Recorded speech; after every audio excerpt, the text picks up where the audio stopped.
মেঘলা দিন কার ভালো লাগে না বলুন তো?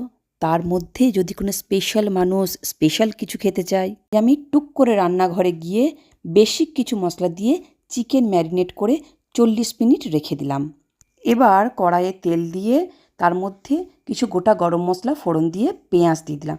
পেঁয়াজটা ঠিক এইরকম লাল হবে তখন দিয়ে দিলাম চিকেনটা। চিকেন বেশ ভালো করে রসিয়ে কষিয়ে কষতে হবে। এদিকে প্রেসার কুকারে আমার হঠাৎ মনে পড়ে গেল আলু সেদ্ধ বসাতে হবে, বসিয়ে দিলাম। কারণ উনি তেহারিতে একটু আলু বড় বড় করে ভাজা সেটা পছন্দ করেন। এদিকে আমার চিকেন রান্নাটাও হয়ে গেছে। এবার পোলাওয়ের মতন করে চাল ভেজে ডবল পানি দিয়ে পোলাও রেডি। পোলাও কিন্তু যখন ঠিক পানিটা গায়ে গায়ে থাকবে ওই টাইমে আমার রান্না করা চিকেন ভালো করে যত্ন সহকারে ঢেলে দিয়ে খুন্তি দিয়ে বেশ হালকা হাতে নেড়ে দিয়ে একবার ঢাকা দিয়ে দিতে হবে। এবার শব্দ হলো, আমার হঠাৎ করে মনে পড়লো আমি তো একটা নতুন জিনিস আজকে নিয়ে এসেছি। ভাই রে ভাই, স্যাফরন নিয়ে এসে আমি ভুলিয়ে গেছি দিতে হবে। যাক, সময় পেরিয়ে যায়নি, আমি খুব বাঁচান বেঁচে গেছি। ওটাকে দুধের মধ্যে গুলে দিয়ে ঢাকনা খুলে দিয়ে দিলাম। ব্যাস, আজকে দুপুরের থালি রেডি।